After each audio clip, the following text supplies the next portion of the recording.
Buenos días. Continuando con las clases de la asignatura, me ha tocado desarrollar lo que es la clase número 39, titulada Protozoarios de sangre y tejidos 2, dentro de la cual vamos a hablar específicamente de dos parásitos, de Plasmodium sp y de Toxoplasma gondii.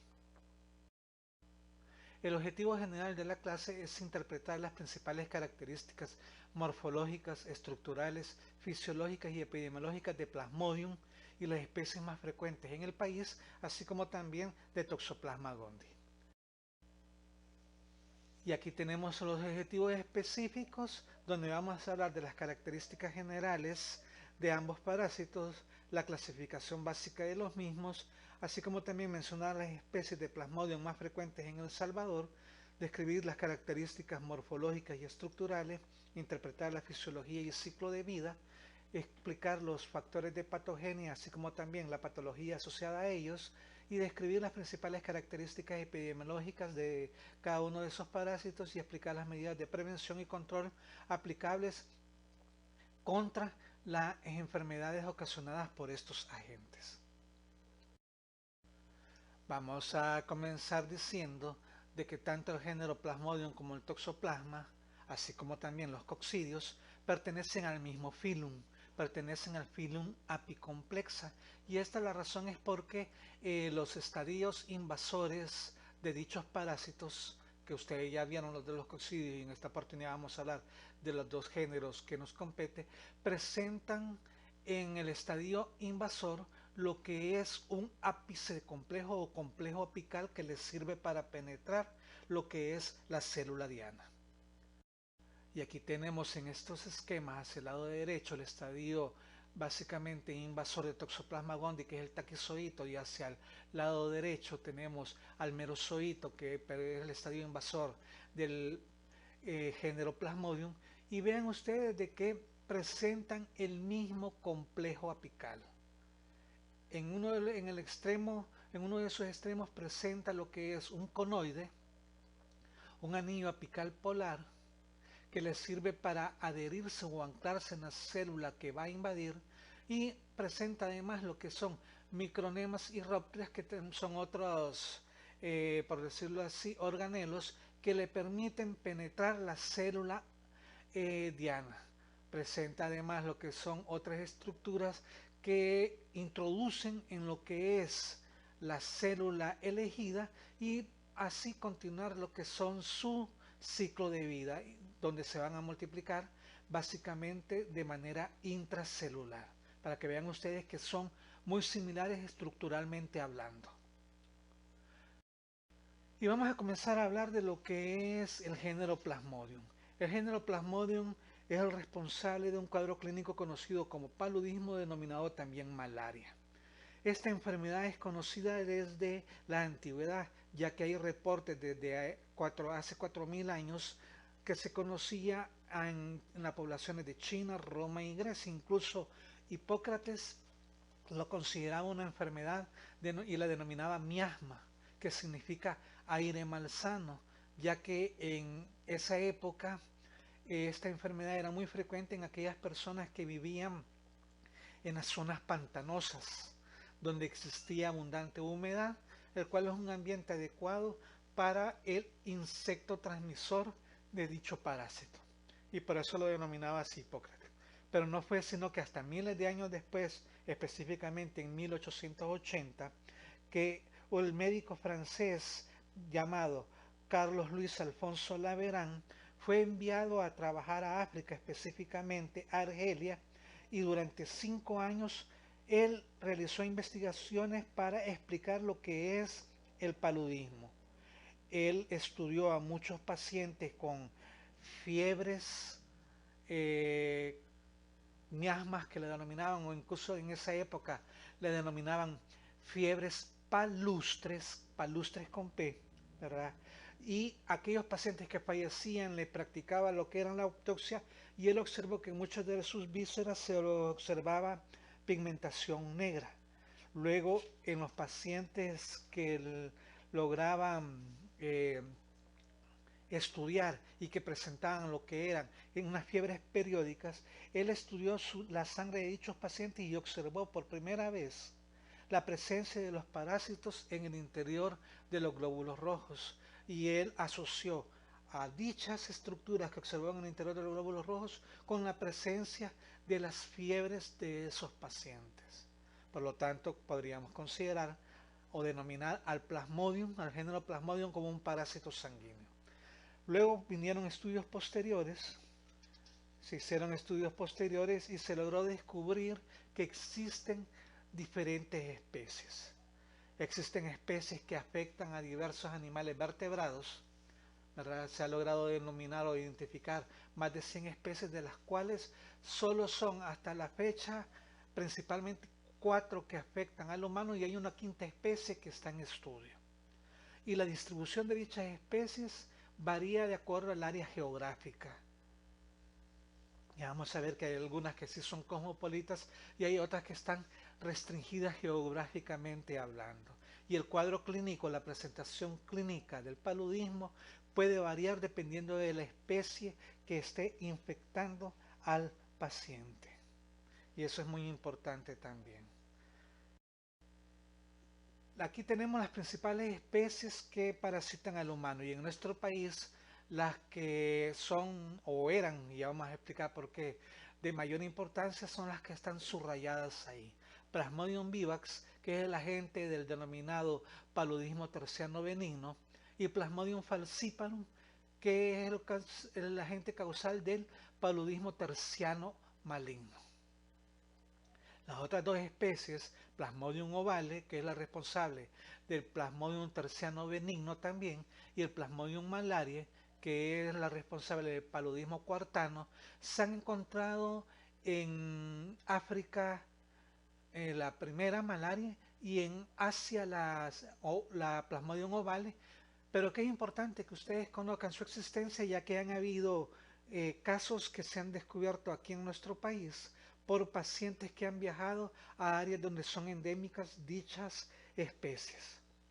Cuando tengan ustedes la oportunidad, y ojalá lo puedan hacer, de llevar con laboratorio lo que es diagnóstico parasitológico, van a conocer ustedes esas dos especies también de Plasmodium, porque en la sección de parasitología existen láminas coloreadas donde están dichos parásitos, ¿verdad? Y tenemos también la quinta especie, que es el Plasmodium knowlesi, que se ha encontrado principalmente en monos de la especie Macacus. Y por eso es que se le denomina paludismo en monos, y algunos libros la denominan también paludismo cotidiano, ya que, si bien es cierto, anda circulando libremente en los macacos, también se ha descubierto en el humano, pero no ocasiona un cuadro tan definido como las otras 4 especies. Incluso en aquellos pacientes en los cuales se ha detectado con sintomatología bien establecida, se ha encontrado esa especie en conjunto con otras de las especies anteriormente mencionadas. Pero hay algo que tomar en cuenta también. Si ustedes se fijan, eh, ahí menciona después dentro del nombre de la enfermedad, unas dicen que es terciano y una dice que es cuartano. ¿A qué se refiere eso? Si bien hemos dicho que la principal manifestación clínica del paludismo es la fiebre, ¿verdad?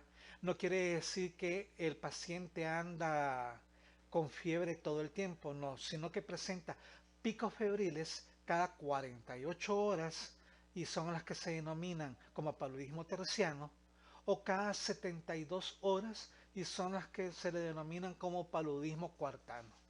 Y vamos a ver por qué son esos picos febriles que se dan, ¿verdad? Pero también es importante que nosotros conozcamos de que las especies, diferentes especies de Plasmodium, presentan diversos estadios o diversas formas parasitarias, y las que nosotros vamos a describir son las que vamos a encontrar en la muestra del humano, que básicamente la muestra clínica para el diagnóstico directo de los parásitos del género Plasmodium es la sangre. Y vamos a hablar básicamente entonces de los estadios que se encuentran circulando en sangre.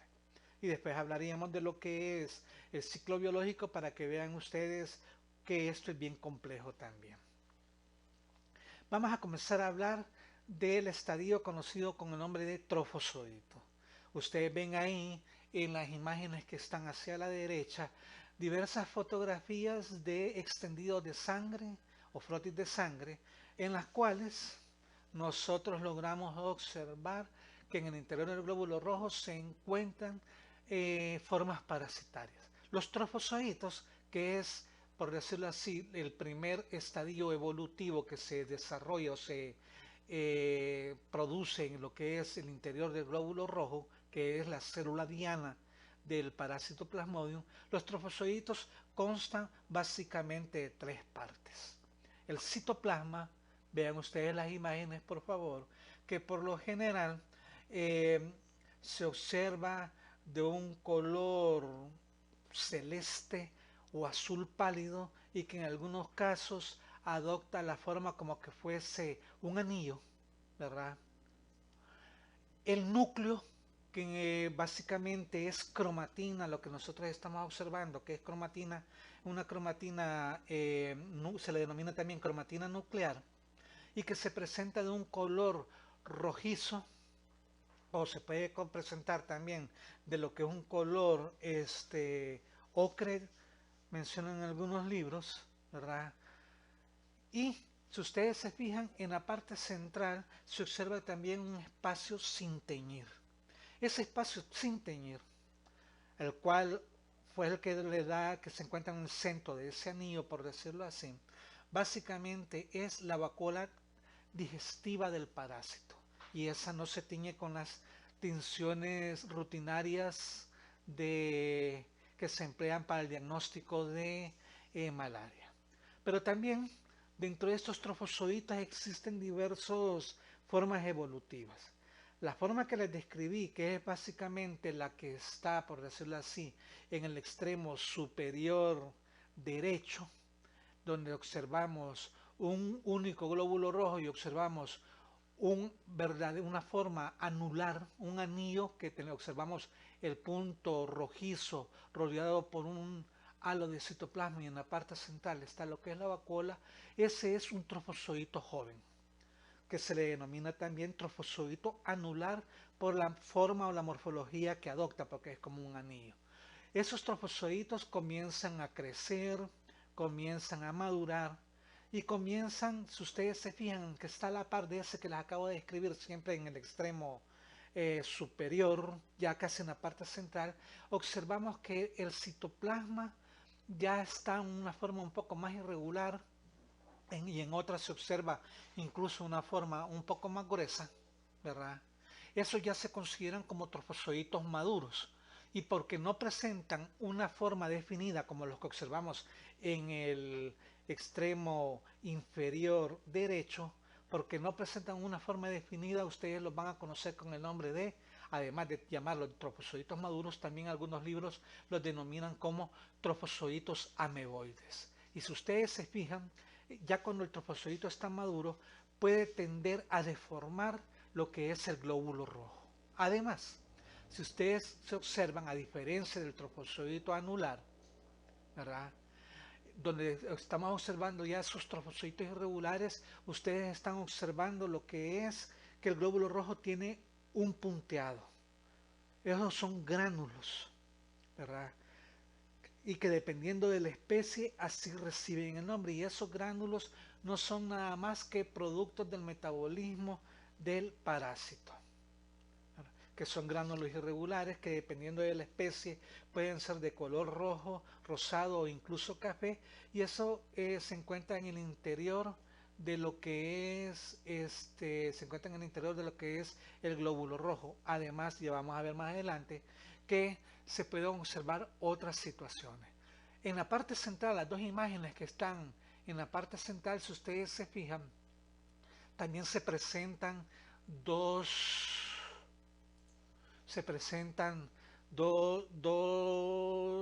modificaciones. Veamos el que está más hacia el extremo derecho. El trofozoito está ubicado en la... El siguiente estadio se denomina esquizonte. Y este es cuando ya el el trofozoito va evolucionando, el trofozoito va madurando, la cromatina se comienza a dividir. Comienza a dividirse en dos o más masas de cromatina y cada masa de cromatina se ve rodeada por eh, fragmentos de citoplasma. Y cada una de esas masas de cromatina rodeadas por segmentos de citoplasma se denominan merozoitos. Se denominan merozoitos. Si ustedes se fijan en los esquemas que están ahí, que son siempre de frotis de sangre periférica, estamos observando que hay diversos puntos de cromatina, no solo son dos masas, ya que por ejemplo, Plasmodium vivax puede presentar hasta 16 divisiones de su cromatina, es decir, puede presentar hasta 16 merozoitos, y en cambio Plasmodium falciparum presenta más de 16 merozoitos, más de 16 divisiones. Y dependiendo del número de merozoitos que es presente, así el esquizonte puede ser esquizonte inmaduro o esquizonte maduro también. O sea que aquí se tiene que contar lo que es el número de puntos de cromatina que tiene. Y si ustedes se fijan también en el que está en el extremo inferior derecho, ¿qué es lo que le estamos observando? Le estamos observando un punteado de una coloración amarillenta que oscura, ¿verdad? Que se denomina pigmento malárico. Y ese pigmento malárico es producido por la acción directa de la división del parásito en el interior del glóbulo rojo. Y eso me está diciendo a mí, o me pone más en evidencia, que en el interior de ese glóbulo rojo hay un parásito de la especie Plasmodium. Fíjense bien, entonces, del esquizonte no es nada más que el resultado de la división de la cromatina de un trofozoito. Y cada punto de cromatina se rodea de segmentos de citoplasma. Y esa cromatina continúa dividiéndose, ¿verdad?, hasta alcanzar un número máximo de 16 en Plasmodium vivax y más de 16, algunos libros dicen que hasta 32 pueden tener los esquizontes de Plasmodium falciparum, ¿verdad? Y que cada una de esas divisiones que observamos en el interior del esquizonte se denomina merozoite, y eso es muy importante y ténganlo siempre en cuenta para entender lo que sigue. Los merozoitos que vimos nosotros, que de dónde provienen, que son, salen de un esquizonte maduro, ¿verdad? Cuando el esquizonte ya está maduro, estos merozoitos tienen la capacidad de salir del glóbulo rojo rompiéndolo. Y estos merozoitos son ovales y miden 1.5 micras de diámetro y tienen la capacidad, si ustedes se fijan en el esquema ahí, de irse a adherir a lo que es la superficie del glóbulo rojo a través del complejo apical que presenta. Y una vez adherido, si ustedes se fijan ahí en el esquema que tenemos, penetra lo que es el contenido del merozoito hacia el interior del glóbulo rojo, y en el interior del glóbulo rojo va a surgir nuevas formas parasitarias. Cada merozoito tiene la capacidad de ir a invadir a un glóbulo rojo diferente. O sea, por ejemplo, si se rompiera un esquizonte maduro de Plasmodium vivax, ¿cuántos glóbulos rojos puede ir a invadir? Puede ir a invadir hasta 16 glóbulos rojos. Y así, una vez inyectado, por decir así, el contenido que tiene en su interior este merozoito, pueden volver a surgir lo que es otros trofozoitos, ¿verdad? Pueden volver a surgir otros trofozoitos y seguir así el ciclo. Del trofozoito va a salir lo que es un esquizonte, de este esquizonte se van a liberar más merozoitos y así se va a ir extendiendo lo que es la infección.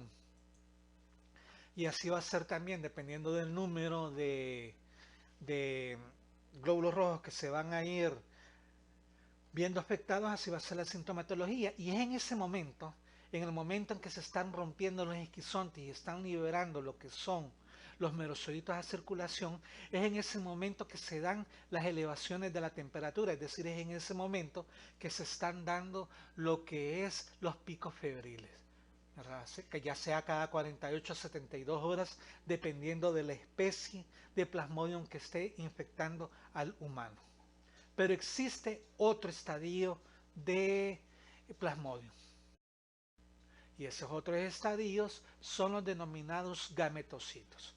Como vimos anteriormente, los trofozoitos pueden dar origen a lo que es esquizonte, el esquizonte se puede romper, los merozoitos invaden a lo que son nuevos glóbulos rojos y luego surgir nuevamente otros trofozoitos, ¿verdad?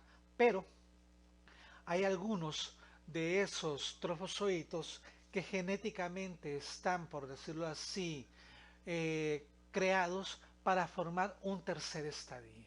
Y ese tercer estadio, que es muy importante para epidemiológicamente hablando, son los gametocitos. Estos estadios son grandes y alteran la forma del glóbulo rojo. Si ustedes se fijan ahí, en el extremo superior derecho, tenemos dos glóbulos rojos cuya totalidad de su diámetro ha sido tomado por lo que es un gametocito.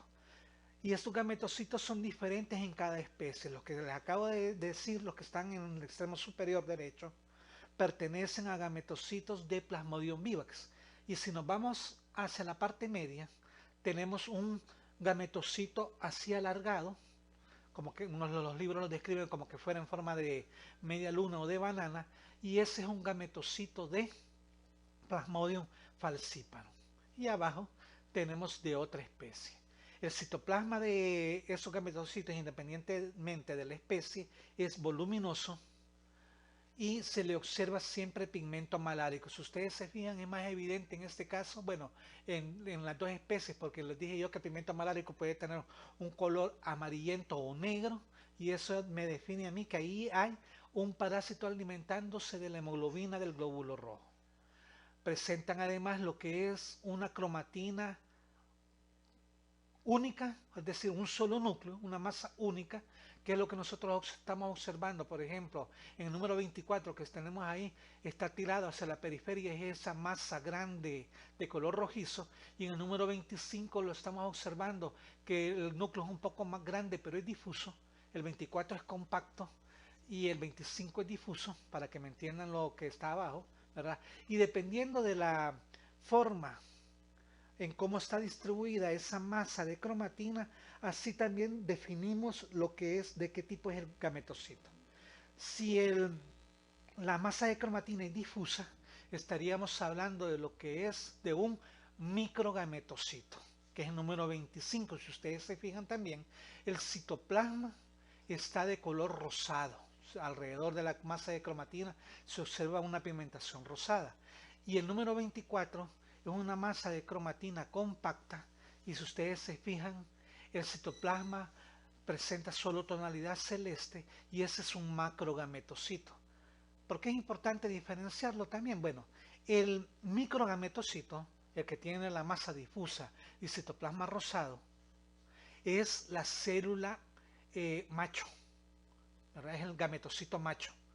Y el que tiene la cromatina compacta, citoplasma celeste, es el gametocito hembra, para que vean ustedes, y esto sí se mantiene en las diferentes especies independientemente de la forma que presenta. Y este estadio, como les digo, es muy importante para el ciclo biológico, y ya vamos a ver por qué, porque básicamente son los que tienen que ver con la reproducción en el vector, y ya vamos a ver por qué. Y aquí tenemos un cuadro comparativo entre las dos principales especies que se encontraban aquí en nuestro país, donde vemos las características del eritrocito, cómo son sus trofozoitos jóvenes y adultos, cómo son los esquizontes y cómo son los gametocitos. Pero bueno, lean ese cuadro porque puede venir alguna pregunta de ahí, pero algo también muy importante. Vean, por ejemplo, de los trofozoitos adultos o maduros de Plasmodium falciparum, menciona ahí, rara vez salen a sangre periférica, así como también rara vez salen los esquizontes de Plasmodium falciparum a sangre periférica. Y vamos a ver más adelante por qué razón esa diferenciación, porque con Plasmodium vivax salen todos los estadios en sangre periférica. De Plasmodium falciparum solo podríamos observar trofozoitos jóvenes y gametocitos, que tienen una forma característica como está mencionado ahí. Pero con respecto a por qué unos salen y otros no, lo vamos a ver más adelante. El ciclo de vida. Bueno, el ciclo de vida podríamos nosotros mencionar que son dos tipos diferentes, ya que se lleva un ciclo de vida en el insecto vector, porque aquí para la transmisibilidad, la transmisión de la enfermedad, entra en juego muy importante un insecto vector, un artrópodo, que vendría siendo lo que es el hospedero definitivo, ¿verdad? Lo que nosotros lo conocemos como zancudo, un mosquito, y en el hospedero definitivo se lleva a cabo lo que es la reproducción sexual, llamado también ciclo esporogónico, y nosotros, el humano, constituiríamos lo que es el hospedero intermediario, donde se lleva a cabo la reproducción asexual o ciclo esquizogónico. O sea que, por ejemplo, si yo les pregunto, menciónenme los diferentes estadios del ciclo esquizogónico del género Plasmodium, aquí me tendrían que mencionar trofozoitos, esquizontes y gametocitos. No mencionan nada más, porque si me mencionan otro más, podría ser del ciclo esporogónico que se lleva a cabo en el mosquito. Y eso es muy importante también. Y vamos a ver qué ocurre en cada uno de ellos, cómo es que se da dicho ciclo, ¿verdad? Va. Primero comencemos, por ejemplo, con qué ocurre en el humano, ¿verdad? Porque acabamos de ver lo que es los diferentes estadios que nosotros vamos a observar en la muestra de sangre periférica. Pero ¿cuál es el estadio infectante para nosotros? ¿Qué nos inyecta o qué nos introduce el mosquito vector? El mosquito vector tiene en sus glándulas salivales un estadio resultante de la reproducción sexual del parásito. El estadio que nos inyecta el vector se conoce con el nombre de esporozoito. Fíjense bien en eso, que se llama esporozoito. Y ese no lo encontraríamos nosotros en sangre periférica. Cuando un mosquito infectado pica a una persona, le inyecta dichos esporozoitos a través de la saliva, y eso es muy importante porque no sé si ya vieron enfermedad de Chagas, y ahí es un poquito diferente lo que inyectaron nosotros, y estos esporozoitos van a migrar a través de circulación sanguínea hacia el hígado. Y en el hígado, estos esporozoitos se van a, por decir así, a reproducir muy activamente de forma asexual, dando origen a miles de merozoitos que van a invadir o que se van a reproducir en el interior de las células hepáticas, es decir, de los hepatocitos. Estos merozoitos se van a liberar a lo que es la circulación, y una vez liberados en la circulación van a tener la capacidad de ir a invadir glóbulos rojos. Van a tener la capacidad, donde se van a desarrollar en el interior del glóbulo rojo de manera sucesiva en la forma de trofozoitos que ya vimos nosotros anteriormente, dando origen a lo que son los trofozoitos jóvenes o anulares, los trofozoitos maduros, los esquizontes. Los esquizontes van a liberar lo que son merozoitos, y esos merozoitos pueden tener la capacidad de ir a invadir nuevos glóbulos rojos y así sucesivamente, manteniéndose lo que es el cuadro clínico, ¿verdad? Una pequeña proporción de esos merozoitos tienen la capacidad de diferenciarse en el tercer estadio que yo les mencioné, ¿verdad? Que son los gametocitos. Y el gametocito es muy importante porque el gametocito es la forma infectante, por decirlo así, para el mosquito. Es decir, para que en el mosquito se desarrolle la reproducción sexual de Plasmodium, es necesario que el mosquito ingiera o succione tanto gametocito hembra como gametocito macho. Y en el interior del mosquito, ¿verdad? En el interior del mosquito, estos gametocitos van a migrar hacia lo que es el intestino de él, y esos gametocitos se van a diferenciar en gametos, que es el siguiente estadio después de gametocitos. Esos van a migrar en gametos, y una vez se unan tanto el gameto macho como el gameto hembra, van a dar origen a un cigoto. Van a dar resultado lo que es un cigoto, y el cigoto va a continuar evolucionando hasta formar lo que es un estadio móvil llamado oquineto u ocineto, como mencionan algunos libros, el cual es capaz de atravesar la pared intestinal del mosquito para formar lo que es un ooquiste. Si se fijan, el ciclo de vida que se está llevando a cabo en el interior del mosquito es muy parecido al de los coccidios que ustedes ya vieron anteriormente.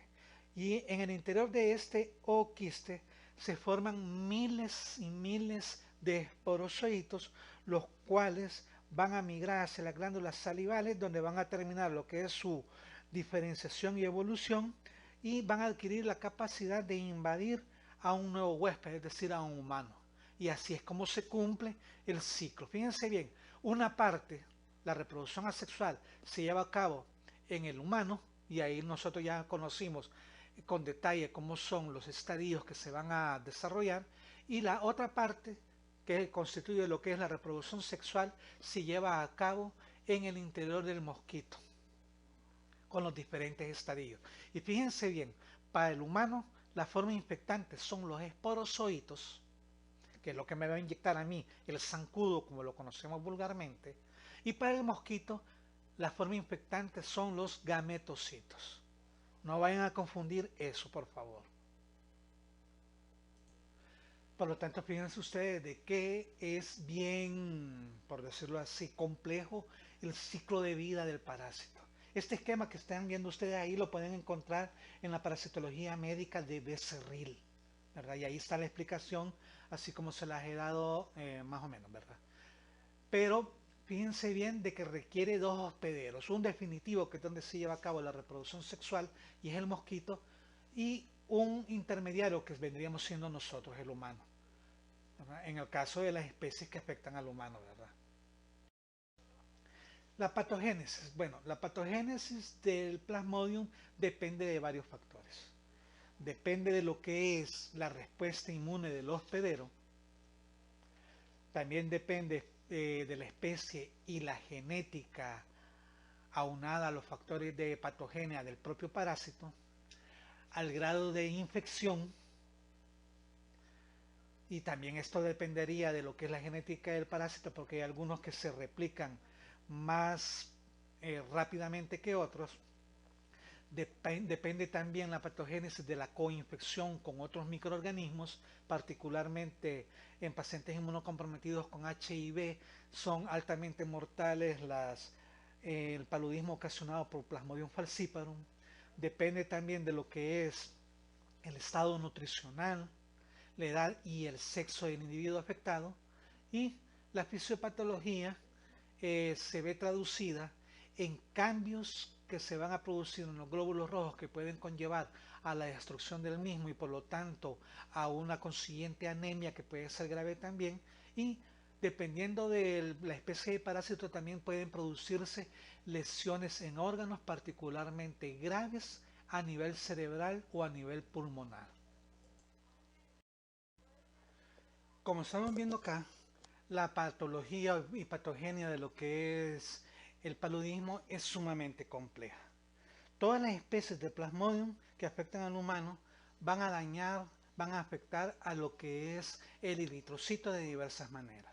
Algunas la van a deformar, otros van a hacer que aumenten lo que es la adhesividad, todas van a disminuir lo que es el transporte de oxígeno, ya que el parásito lo utiliza para lo que es su metabolismo, va a aumentar la fragilidad del mismo, y en algunos casos también se ve la producción de toxinas por este parásito, así como también se va a dar lo que es liberación de moléculas solubles del parásito, que se van a comportar como antígenos, formándose lo que son anticuerpos contra el parásito, pero todo esto también va a tener su efecto adverso. Vean ustedes acá todo el complejo cuadro que se va a desarrollar por la afección de dicho parásito, y vamos a pretender explicar lo más relevante de ello. Lo principal bajo estas circunstancias es que el parásito va a alterar lo que es los eritrocitos en diversas maneras dependiendo de la especie. En este caso hablaríamos nada más de las especies que fueron una vez más relevantes aquí en nuestro medio. Plasmodium falciparum va a ocasionar lo que son cambios más intensos en lo que es el eritrocito y puede afectar o parasitar glóbulos rojos de todo estadio, es decir, tanto glóbulos rojos jóvenes como glóbulos rojos viejos. Y la parasitemia, es decir, la presencia del parásito en sangre, es mucho mayor por Plasmodium falciparum que por Plasmodium vivax. En cambio, el Plasmodium vivax tiene afinidad o prefiere más lo que son reticulocitos, es decir, glóbulos rojos inmaduros o glóbulos rojos jóvenes. Y la parasitemia es un poco más baja que la ocasionada por Plasmodium falciparum. De ahí también depende que la sintomatología clínica es mucho más intensa en la fiebre falcípara, es decir, la ocasionada por Plasmodium falciparum. Además, los merozoitos que ya vimos nosotros, que son los estadios que van a invadir a los glóbulos rojos, tienen su particularidad también, tienen su preferencia también. Bueno, y dichos merozoitos invaden a las células por algunas particularidades. Se afirma que el Plasmodium vivax tiene afinidad por la proteína relacionada con el grupo sanguíneo DUFI. Aquellas personas que tienen dicho grupo sanguíneo, que es un grupo sanguíneo hasta cierto punto especial, van a ser más expuestas al padecimiento por malaria por esta especie. En cambio, se ha observado que la entrada de Plasmodium falciparum al eritrocito se asocia con la unión del parásito a la glicoforina que está presente en dichas células. Para que vean ustedes que existe también una diferenciación, que no solo porque ya este es el glóbulo rojo que tiene enfrente, ya va a unirse y va a entrar, no, el merozoito tiene esa predilección por la proteína del grupo DUFI en el caso de Plasmodium vivax y por la glicoforina en el caso de Plasmodium falciparum. Una vez en el interior del glóbulo rojo, el parásito se produce lo que es una vacuola parasitófora, induce la formación de una vacuola parasitófora, donde éste comienza a reproducirse.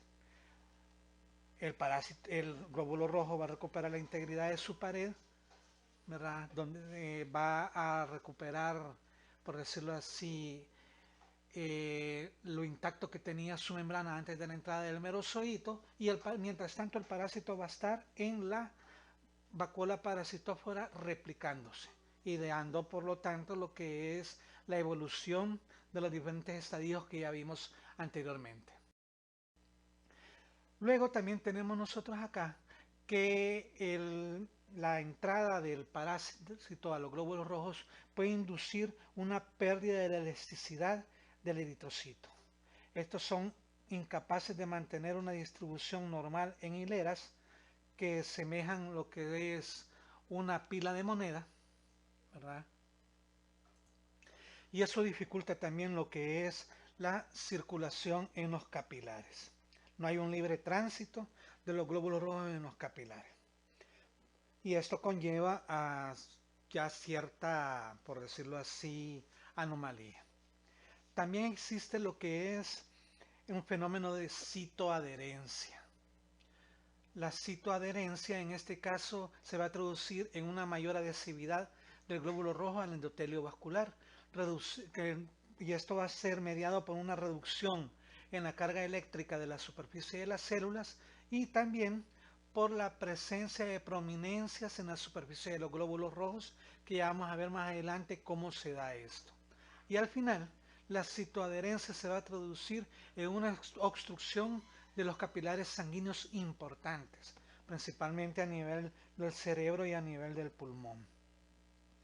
Esto explica también por lo cual casi nunca circulan los esquizontes de Plasmodium falciparum en sangre periférica, ya que es alteración, lo que es la pérdida de la elasticidad y la citoadherencia son más evidentes en la infección por Plasmodium falciparum.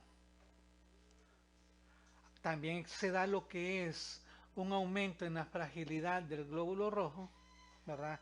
De cualquier estadio del glóbulo rojo, disminuyendo lo que es el tiempo de vida del mismo, conllevando a una hemólisis o una ruptura de la célula, conduciendo por lo tanto a una anemia progresiva en el individuo afectado. Y conforme va avanzando dicha anemia, el paciente puede entrar en una etapa de anoxia, es decir, una insuficiencia de oxígeno, principalmente a nivel de órganos vitales. También otro daño que ocasiona o que se asocia a la patogenia del parásito es que hay una disminución en el transporte de oxígeno, ya que, por una parte, el parásito utiliza para su metabolismo el oxígeno que está en el interior del glóbulo rojo, y por otra, si hay inducción de hemólisis, no se está transportando lo que es oxígeno a los diversos sitios. Acordémonos también de que el oxígeno es transportado a todo nuestro organismo a través de los glóbulos rojos. Y si los glóbulos rojos están siendo destruidos y el paciente entra en un estado de anemia, no hay suficiente oxígeno en el ser afectado. Y aquí teníamos lo que les decíamos, lo que les mencionábamos. Si ustedes se fijan en el esquema, vemos nosotros algo muy interesante. Vemos lo siguiente, que una vez el merozoito infecta al glóbulo rojo, este empieza a remodelar o a cambiar lo que es su superficie, con lo que se genera una nueva entidad biológica que vamos a conocer con el nombre de eritrocito infectado, que es la imagen inferior que nosotros tenemos ahí. Y una de las modificaciones más evidentes que se observa en el eritrocito infectado es la aparición de protuberancias en su superficie, que las vamos a denominar como NOES, y ahí tienen el nombre escrito, que se observa en los eritrocitos infectados por trofozoitos y esquizontes. Estos NOES están constituidos por moléculas sintetizadas por el parásito, y ahí tenemos varias. Por ejemplo, tenemos la PFEMP1 y la 3, que son muy importantes y que son más evidentes son más, por decirlo así, producidas por Plasmodium falciparum, por el nombre de PF. Y esas protuberancias ayudan a que la célula se ancle a los receptores que están presentes en el endotelio vascular, ¿verdad? Fíjense bien cómo van circulando ahí los glóbulos rojos. Y los glóbulos rojos que tienen esas protuberancias o esos NOES, esas proteínas, vienen y se acoplan o se unen a los receptores que están en el endotelio vascular. Y al acoplarse a ese nivel, forman lo que son complejos que pueden conducir a lo que es obstrucción del flujo sanguíneo, con la consiguiente hipoxia, y va a producir un daño en el órgano específico afectado. Las manifestaciones o la formación de estos NOES, de estos acúmulos producidos por las células que presentan NOES, son más evidentes a nivel de lo que es pulmón, a nivel de lo que es hígado, pero también se puede observar a otros niveles. Son más evidentes o más importantes a dicho nivel, y si ustedes se fijan, ahí se observan en el órganos vitales, pudiendo ocasionar a nivel del cerebro edema cerebral, y a nivel de pulmón un edema pulmonar que con consecuencias sumamente graves. Puede formarse también en el endotelio de lo que es la placenta, que es el órgano que está arriba, produciendo lo que es afección a nivel de el feto afectado, ¿verdad?, por disminución en el transporte de oxígeno hacia él. Vean ustedes que esa citoadherencia se ve favorecida por la producción de estas modificaciones o protuberancias en la superficie del glóbulo rojo, que se denominan NOES, y que es producida principalmente en la patogenia por Plasmodium falciparum, y es la razón por la cual no se logran observar esquizontes ni trofozoitos maduros en sangre periférica, porque han quedado atrapados o secuestrados, por decirlo así, los glóbulos rojos en el endotelio de los capilares más delgados o más pequeños. También habíamos visto en aquel cuadro tan grande donde se explicaba lo que era la patogenia de Plasmodium, que el parásito puede liberar lo que es toxinas y también libera productos solubles que se comportan como antígeno, y esto se observa durante el ciclo eritrocítico, es decir, cuando se está dando la multiplicación del parásito en el interior del glóbulo rojo. Y esto puede conllevar a la destrucción del glóbulo rojo. Esto, toxinas y los productos solubles que va a estar liberando el parásito pueden estimular lo que son los macrófagos, desarrollando lo que son complicaciones inmunológicas, ya que se puede activar lo que es el sistema del complemento con la consiguiente lisis celular. Puede haber también la producción de un gran repertorio de citocinas, dentro de la cual la principal es el factor de necrosis tumoral alfa, que es el responsable de los picos febriles que se presentan característicamente en lo que es el plasmodium, y también esas moléculas que se están liberando del parásito después del ciclo eritrocítico pueden estimular lo que es el linfocito T, con la consiguiente producción de interferón gamma, que es la responsable de la destrucción de los glóbulos rojos, desencadenándose básicamente lo que es una anemia autoinmune.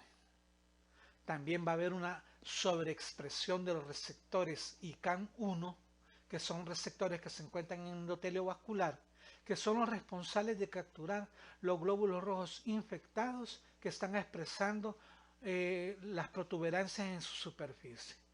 Y si es a nivel cerebral, como les digo, si se desarrolla en el individuo afectado paludismo cerebral, va a comenzar con hipoxia, que va a conllevar a lo que es coma, y termina en lo que es muerte. Y que eso se observa más en los individuos afectados por Plasmodium falciparum. Alteraciones posteriores al daño eritrocitario, es decir, una vez se ha producido lo que es el ciclo de vida en el interior del glóbulo rojo. El principal es la hemólisis. El principal daño posterior al daño eritrocitario es la hemólisis, que va a conducir, como ya lo sabemos nosotros, a lo que es la anemia y la anoxia. Sabemos también de que el parásito se alimenta de lo que es la hemoglobina del grupo hemo, de la hemoglobina que está presente en el interior del glóbulo rojo, transformándolo en lo que es hemozoína. Y una vez también se están liberando lo que son el contenido interior del glóbulo rojo, se liberan, además de hemoglobina, se libera pigmento malárico, llamado también hemozoína, se libera lo que es el parásito, se libera toxina, y todo esto conlleva a un desequilibrio inmunológico importante, ya que se pueden formar complejos inmunes que va a traer lo que es el complemento y puede dañar a nivel tisular, y por la excreción de hemoglobina, por la liberación de hemoglobina, puede haber hemoglobinuria, la orina se puede cambiar de color, puede ser un color oscuro, o puede haber también bilirrubinemia por destrucción del anillo del grupo hemo. Puede haber también lo que es bloqueo capilar, ya que vimos nosotros de que como hay aumento de la adhesión en el endotelio vascular por la citoadherencia, pueden haber trombos eritrocitarios que van a conducir a una anoxia y daño tisular, que dependiendo del órgano afectado, así va a ser la sintomatología. Va a haber vasodilatación, es decir, aumento en la permeabilidad vascular por esos tapones que se están produciendo ahí, y esto va a ocasionar lo que es hipotensión por salida de líquido. Y si hay extravasación de glóbulos rojos, la principal afección es a nivel cerebral, que es la que conlleva al coma. Puede haber también defectos en la coagulación por una disminución en los factores de la coagulación, que va a conllevar a hemorragias, y esto también va a desencadenar lo que es una deficiencia hepática por un desequilibrio en todos los componentes sanguíneos. Alteraciones a nivel de otros órganos, bueno, se van a observar como los estudios originales del Aberan, las vísceras se observan oscuras por la liberación del pigmento malárico. A nivel del hígado hay un daño progresivo por un aumento en el metabolismo de lo que es la hemoglobina. Puede desencadenarse lo que es necrosis focal e insuficiencia hepática. A nivel del vaso puede haber un aumento del tamaño y hemorragias y fibrosis del mismo órgano. A nivel del riñón, por la misma afección y la misma liberación de toxinas y el efecto directo del sistema del complemento, puede haber una glomerulonefritis y degeneración renal, desencadenándose al final una insuficiencia renal. Y a nivel del cerebro se ve en los pacientes afectados por Plasmodium falciparum una encefalopatía aguda difusa que va a conllevar a lo que es edema y trombosis cerebral importante, que es la responsable del coma y la muerte en ese tipo de pacientes. La epidemiología, bueno, el 91% de los casos de malaria están localizados en África, y aquí en América el mayor porcentaje es en Brasil. Y si ustedes se fijan, las principales áreas geográficas afectadas corresponden a zonas tropicales y los principales casos se van a dar en áreas rurales. Hay algo que mencionar también en este caso. En noviembre del año 2020 vino aquí al país una comisión de la OPS para valorar, para hacer un estudio, para al final decretar al país como una zona libre de malaria, ya que en los últimos años ha habido un decrecimiento, una disminución del 96% de los casos de malaria a nivel global aquí en nuestro medio, y por lo tanto estamos entrando en esa etapa que se declare el país libre de malaria. Pero es importante que nosotros siempre conozcamos al parásito debido a las continuos, por decir aquí, el turismo que puede haber, y que en algún momento puede venir algún paciente que presente malaria, y si nosotros no conocemos al parásito no podríamos hacer diagnóstico. Por eso es importante también. La transmisión, bueno, la transmisión principalmente es vectorial, a través del vector que ya vamos a ver quién es. También puede ser por vía congénita, es la otra vía que puede haber, y en menor frecuencia por transfusión sanguínea, y aquí juega un papel muy importante el personal de banco de sangre, preguntándole al paciente si no padeció fiebre, etcétera, etcétera. O puede ser también de una forma accidental si ustedes trabajan en su laboratorio con cepas de Plasmodium, ¿verdad? Y epidemiológicamente hablando, para que exista Plasmodium en un área determinada es necesaria la presencia de una persona con Plasmodium, una persona enferma, que exista el vector adecuado y una persona susceptible. Tienen que existir los tres actores principales para que se mantenga la transmisibilidad en un medio determinado. Y el vector, bueno, el vector nosotros lo conocemos coloquialmente como zancudo, pero del zancudo existen diversos géneros, y el vector del Plasmodium, de la malaria en nuestro medio, pertenece al género Anopheles, y las especies se distribuyen de acuerdo al área geográfica. Aquí en nuestro medio es Anopheles albimanus, y es el Anopheles albimanus hembra, específicamente porque la hembra es la única hematófaga. El que estamos viendo ahí probablemente no sea un Anopheles, porque si ustedes se fijan, las patas presentan unas manchas blancas y probablemente se trate de lo que es un Aedes, ¿verdad? Por eso es importante que revisemos muy bien lo que está publicado en internet, porque no solo todo lo que dice es verdad, pero solo para que vean eso, que en internet eso aparecía como Anopheles.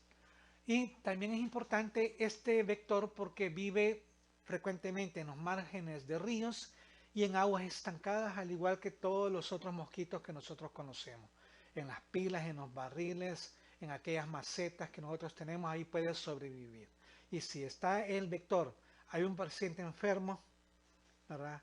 Puede haber personas susceptibles a su alrededor. Prevención y control, bueno, para prevención y control, eliminar los criaderos de mosquitos, utilizar repelentes, tener una adecuada, por decir así, sistemas de aguas negras, detección y tratamiento de pacientes enfermos, uso de barreras físicas como mosquiteros, y la fumigación en el caso de que existan casos detectados. Esta prevención y control es similar a la que se emplea para dengue. Bueno, la otra enfermedad de la cual vamos a hablar, y lastimosamente la clase es larga, ¿verdad?, es toxoplasmosis. La toxoplasmosis es una antropozoonosis, ya que, ¿por qué una antropozoonosis? Porque es una enfermedad que afecta tanto a hombres como a animales, el mismo parásito, la misma especie, ¿verdad? Ese es muy importante también. Y el agente causal de la toxoplasmosis es Toxoplasma gondii, que pertenece, al igual que Plasmodium, como vimos al inicio, al filum Apicomplexa.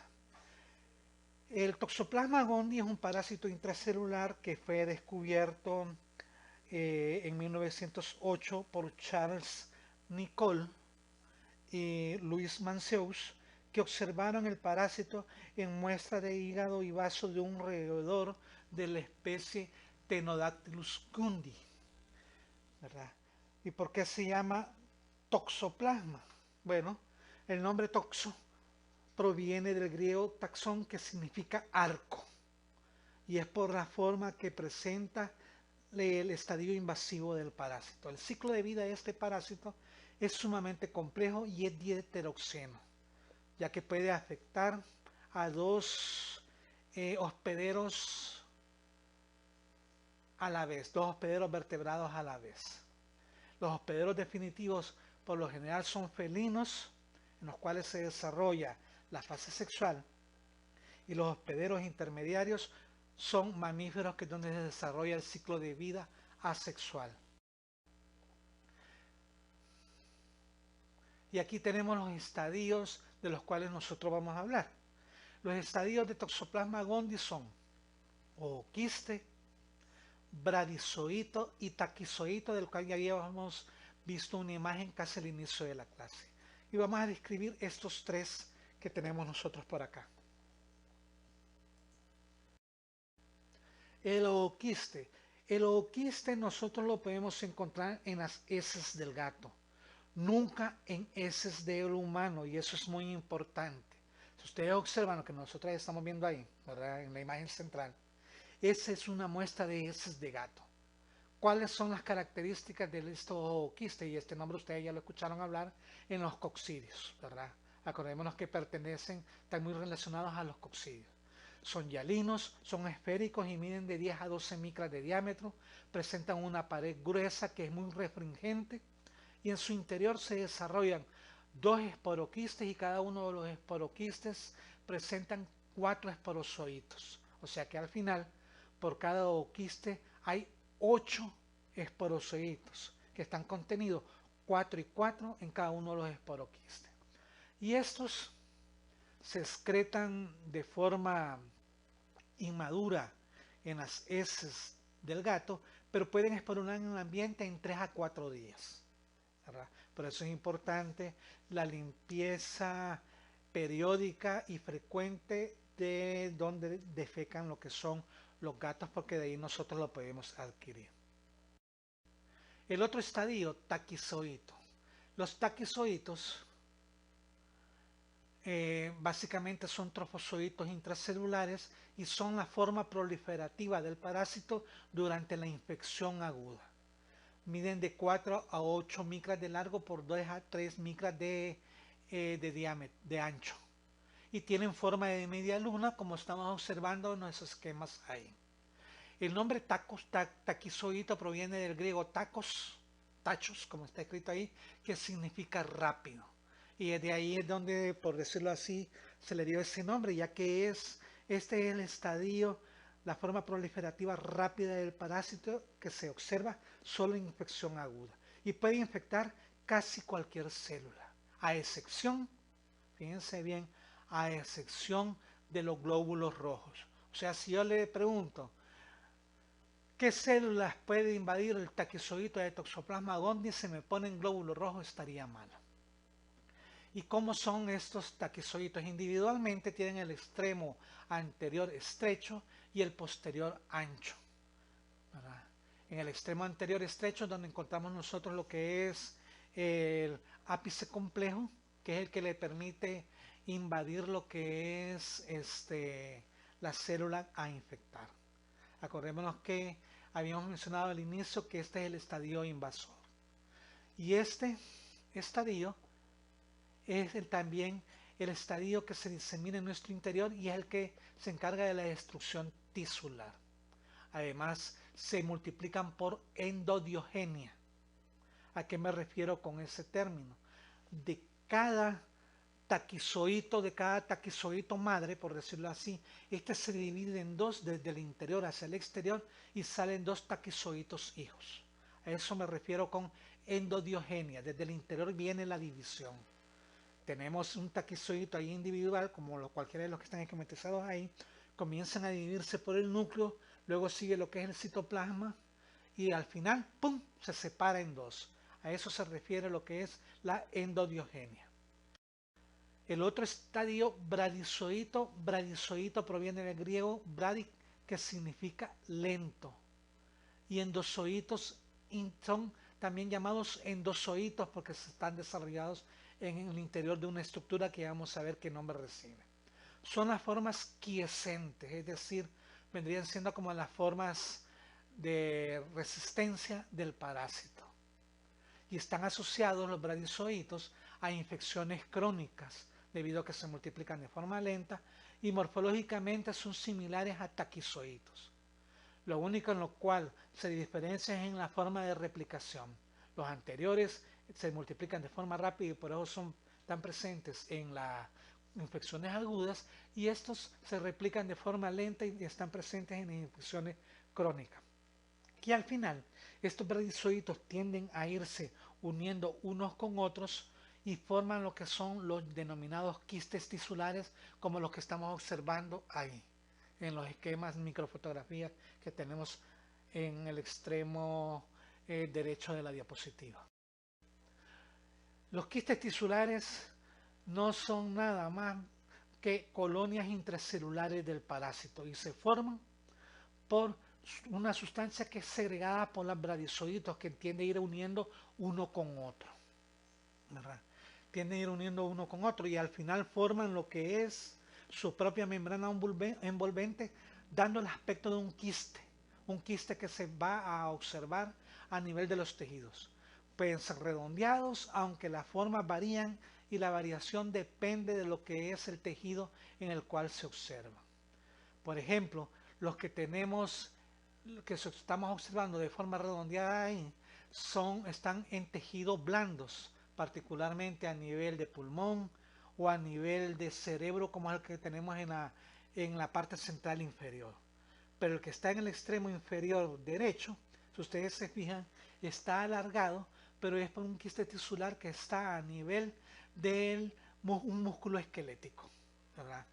El tamaño también es variable y depende también de lo que es el tejido, porque en un tejido duro, en un tejido compacto van a ser mucho más pequeños que en un tejido blando y el tamaño puede oscilar entre 10 a 200 micras. Y estos quistes tisulares se pueden formar a nivel del sistema nervioso central, en los músculos esqueléticos y en el músculo cardíaco también. Y su ubicación también es muy importante porque depende de ello la manifestación clínica que se va a presentar en el paciente o en el ser vivo que esté siendo afectado. Bueno, y hablando del ciclo de vida, habíamos mencionado nosotros que el ciclo de vida de Toxoplasma gondii es un ciclo de vida complejo que requiere hospederos definitivos y hospederos intermediarios. Basándonos en lo que es el esquema, vemos nosotros que el hospedero definitivo o hospedero final del toxoplasma, que en este caso sería un gato, se infecta al comer hospederos intermediarios, como en el caso de pequeñas aves y roedores que en sus tejidos contienen lo que son quistes tisulares. El gato al ingerir estos tejidos que tienen los quistes tisulares se infecta y ese quiste tisular llega a lo que es el tracto digestivo del hospedero definitivo y se reblandece lo que es la pared del dicho quiste tisular y libera en el intestino delgado lo que son los bradizoitos. Que estos bradizoitos comienzan a surgir, comienzan a desarrollarse en diferentes estadios intestinales a partir de este bradizoito, dándose lo que es la reproducción sexual del parásito, ¿verdad? Se transforman en lo que son los bradizoitos, dan origen a lo que son merozoitos y estos merozoitos van a dar origen a lo que son los gametos, que al darse la unión del gameto macho con el gameto hembra va a dar origen a lo que son ooquistes. Los ooquistes son excretados de forma no esporulada o inmadura en las heces del gato y, como ya habíamos mencionado, en el ambiente esporula, dando origen a un ooquiste con dos quistes que cada uno en su interior contiene 4 esporozoitos. Y es así que en esta forma, en este estadio, sale y puede infectar a lo que son hospederos intermediarios, y vamos a ver qué es lo que ocurre o las diversas formas en cuales se da dicha afección. La epidemiología, bueno, la toxoplasmosis es una afección cosmopolita. Los gatos son los reservorios más importantes en cuanto a la transmisión, en cuanto al cuadro humano que se va a dar, y la prevalencia de la toxoplasmosis es variable, ya que depende de las costumbres y de los hábitos, ¿verdad? Hay ciertas poblaciones en las cuales los gatos no les gustan, y en ese tipo de poblaciones probablemente la toxoplasmosis sea menor, y también de los hábitos de limpieza que se tengan con los desechos de los gatos. Costumbres como por ejemplo dormir con los gatos, etc. La seroprevalencia de la toxoplasmosis aumenta con la edad, ya que aunque no se nos desarrolle lo que es el cuadro clínico, estamos en contacto con lo que es el toxoplasma y estamos formando lo que son anticuerpos contra él. Por lo tanto, es importante medirse los niveles de anticuerpos para ver cómo estamos, ¿verdad? Y los grupos en riesgo para la toxoplasmosis principalmente son los pacientes inmunocomprometidos, las mujeres embarazadas y por consiguiente su feto, y también los recién nacidos. En ellos sí se va a desarrollar una toxoplasmosis clínicamente manifiesta con consecuencias que pueden ser graves. ¿Cómo se da la transmisión a humanos? Se puede dar por la ingesta de agua y alimentos que estén contaminados con ooquistes maduros. Fíjense bien, ooquistes maduros. Se puede dar también por la ingesta de carne, donde se encuentran lo que son quistes tisulares. Se puede dar de manera congénita, ya que los taquizoitos tienen la fortaleza o la propiedad de atravesar lo que es la barrera transplacentaria, y por eso es muy importante que una mujer embarazada se haga las pruebas para ver si no tiene toxoplasmosis, porque si no después vienen las consecuencias. Se puede dar también por trasplantes, ya que en el tejido trasplantado puede haber quistes tisulares o puede haber también presentes taquizoitos, como en el caso de la transfusión sanguínea. Aquí tenemos nosotros la transfusión sanguínea que acabo de mencionar, y en la transfusión sanguínea son taquizoitos. Puede haber una inoculación accidental si estamos trabajando con cepas de laboratorio. También podemos adquirirlo por un mal manejo de las heces de gato, que en estas estén presentes lo que son los ooquistes maduros, no nos lavamos las manos, nos metemos las manos a la boca, etcétera, ¿verdad? Y la patología y patogenia de la toxoplasmosis, la severidad va a depender de el grado de necrosis celular y de la reacción inflamatoria que se desencadene. El daño en la fase aguda depende del número de taquizoitos que se estén desarrollando en nuestro interior. Y en la fase crónica, acordémonos que en la fase crónica lo que está presente son quistes tisulares, no depende tanto del parásito en sí de manera directa, sino que indirectamente el daño depende de la reacción de hipersensibilidad del paciente, es decir, de la respuesta inmunológica que está produciéndose en ese caso. La patogenia, bueno, la patogenia depende si la afección es adquirida o si es congénita. Y la forma adquirida, la presentación clínica va a depender si el paciente es inmunocompetente o es inmunodeficiente, teniendo un mal pronóstico en estos últimos casos. Las formas clínicas, bueno, la forma ganglionar de la manera adquirida es la más frecuente. Y la afección principal se va a dar a nivel de ganglios cervicales y suboccipitales, donde dichos ganglios van a presentarse en un aumento del tamaño, con un endurecimiento de los mismos ganglios y con consiguiente dolor de los mismos. No se observa abscesos ni granulomas alrededor de dichos ganglios, y esto no trae consecuencias graves en el caso de ser un paciente inmunocompetente. La forma visceral, bueno, vimos nosotros que los quistes tisulares se pueden observar o formar a nivel del músculo, pulmón e hígado, que son donde son muy importantes. Y vamos a ver qué ocasiona ahí. Y durante la fase aguda, durante la fase aguda, porque puede haber forma visceral ocasionada por lo que son los taquizoitos, se puede producir lo que son lisis tisular, y durante la fase crónica se van a observar manifestaciones por la presencia de los quistes tisulares. Pero algo también muy importante, durante la fase crónica no se observa necrosis, ni abscesos, ni formación de... En el sistema nervioso central, la principal manifestación clínica se va a deber a una encefalitis, y el mayor porcentaje se presenta en pacientes inmunocomprometidos. Los taquizoiditos tienen la capacidad de invadir células nerviosas y producir por ello zonas de infarto a nivel tisular, con la consiguiente daño y necrosis a dicho nivel, y puede haber calcificaciones a nivel cerebral, siendo el responsable de la encefalitis. Y en mayor porcentaje de quistes tisulares se observan a nivel del cerebro. Puede haber también una forma ocular, y una tercera parte de los casos de corioretinitis que se observan a nivel mundial son debidos a toxoplasmosis. La forma crónica puede deberse a una reactivación de una toxoplasmosis, es decir, se rompe el quiste tisular y salen lo que son los estadios que están en el interior, y puede darse una forma ocular debido a ello, o puede ser por una recaída.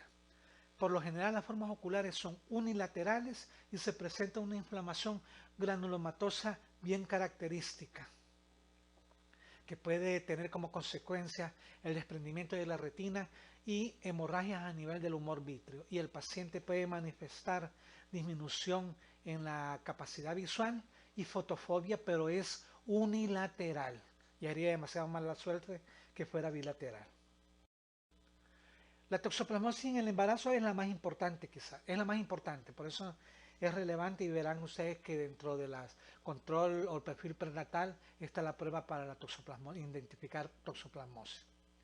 En la prima infección, ¿verdad? Es decir, cuando la mujer embarazada entra en primer contacto con la toxoplasmosis, el parásito se va a ir a sangre, los taquizoitos se van a ir a sangre, y estos pueden invadir órganos, y dentro de esos órganos invadidos puede estar la placenta. Y esa es la consecuencia grave que puede haber, que los taquizoiditos puedan atravesar lo que es la placenta, afectando lo que es el niño nonato. Puede haber lo que es linfadenopatías, y el daño fetal es mucho mayor en el primer trimestre. ¿Por qué razón? Porque durante el primer trimestre que se está dando la formación de todos los órganos, y si llega el parásito, interfiere en el normal desarrollo del individuo que se está formando, y puede traer como consecuencias también durante el primer trimestre la provocación de abortos o el nacimiento de niños muertos, mortinatos.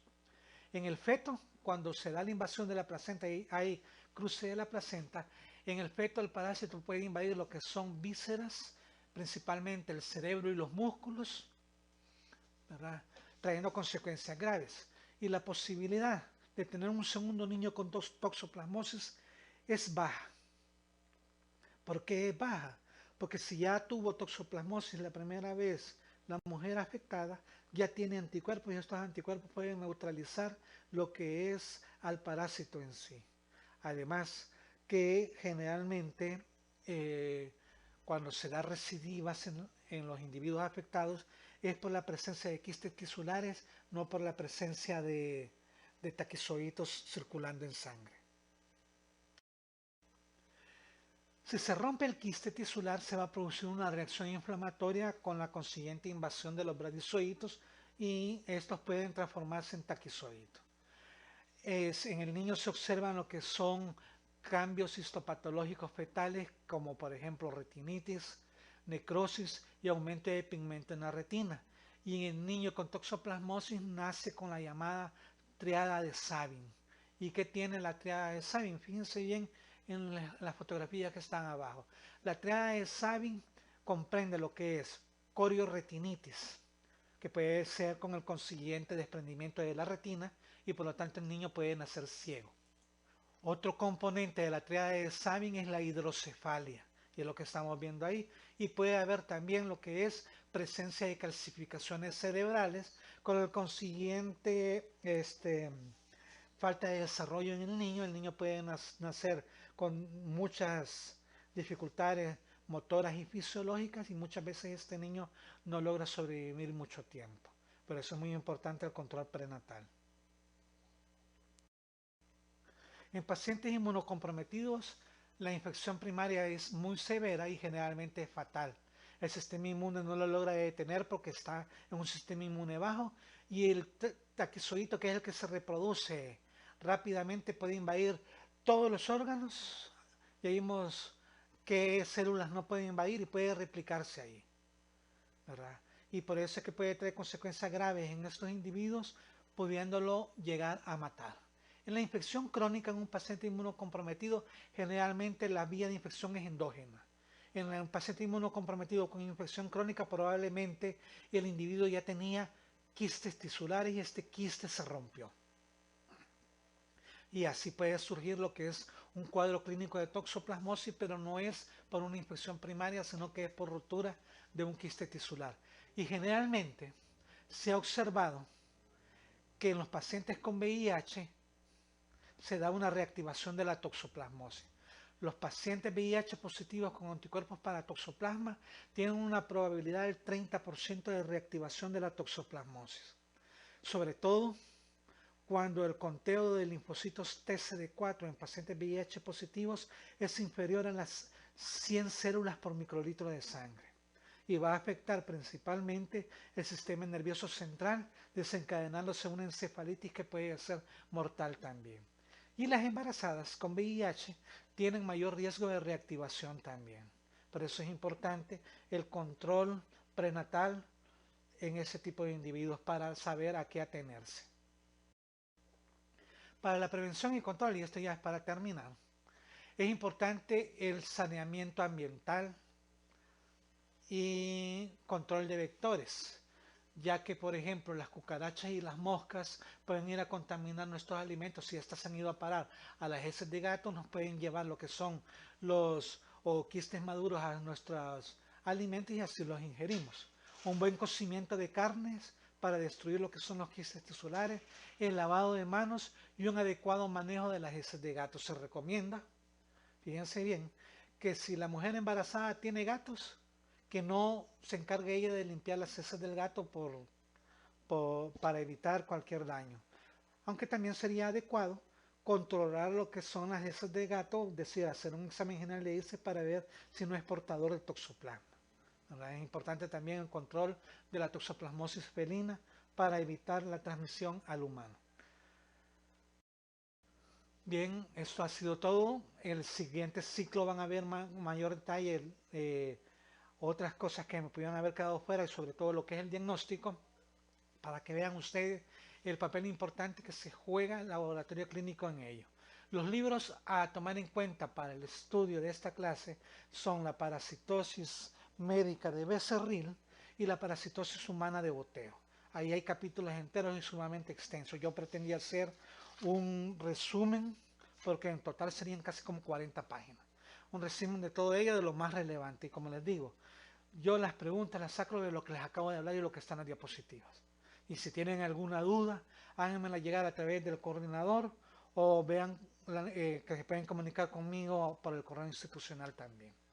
Muchas gracias, jóvenes, y espero que todo esté bien con ustedes. Gracias.